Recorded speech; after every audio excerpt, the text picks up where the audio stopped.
Welcome back to Dillion, South Carolina. Dillion Motor Speedway, coverage of the RC Cola Moonpie ASA Southeast Asphalt Tour. Alongside Scott Sutherland, I'm Rick Benjamin. On pit road for us tonight, Mark Allen and Jay Middleton on his way to waxing the field as they race under the cross flags.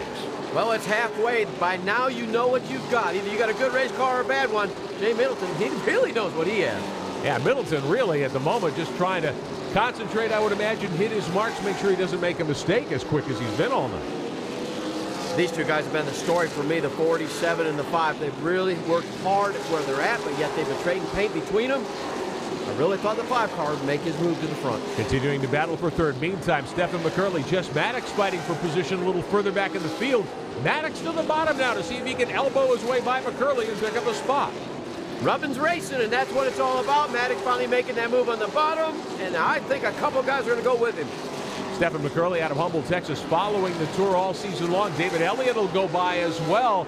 McCurley being taken to school by some of these ASA Southeast Asphalt Tour drivers. How about it, Mark Allen?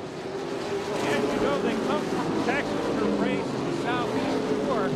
He told me before this event, this was the most confident he had been. He felt he had a very strong race car, but he did admit that the competition in this series was much tougher than he expected. Well, the competition is much tougher, but that's Travis Cope, the guy who won in New Sanoa not too long ago, and he's in the back of the field as well. So, yeah, the competition is very good. Check out the battle for 10th spot here. Jeremy Mullinax in the 07, Kyle Fowler in the 51F, the red car there. All of those drivers trying to find the right combination as we get into the second half of the Seneca 100 tonight here in Dillion, South Carolina. Mullinax has been pretty strong throughout the entire series so far. He's really struggled tonight as well.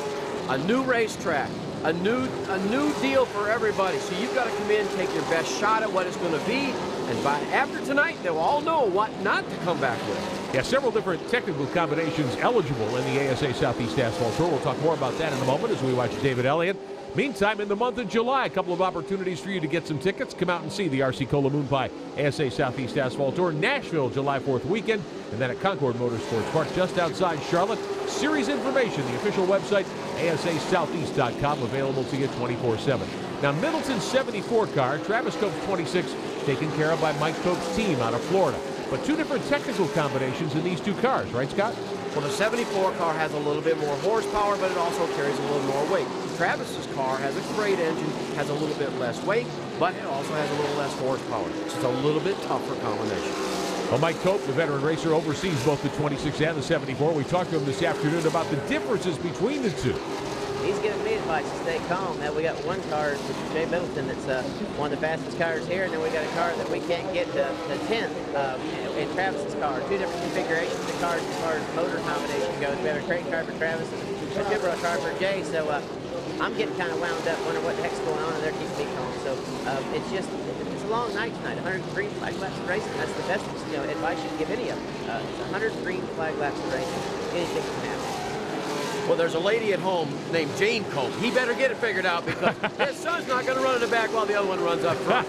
Oh, Travis Cope looks like he's going to give up another spot here. This is Jeremy Mullinax in the 07, trying to get to the bottom and take a spot away from Travis Cope. Now, I would think with a crate motor and less weight on a hot night, you'd have a pretty good combination. It all comes down to corner speed. You do a lot of things to try to make that car roll through the corner. When you lose that little bit of grip, you're giving up a lot. Now, on the straightaways, the guys with the 2-barrel make a little bit more power, and I think they can, at a racetrack like this, they can stop more in the middle of the corner, but drag race to the other end.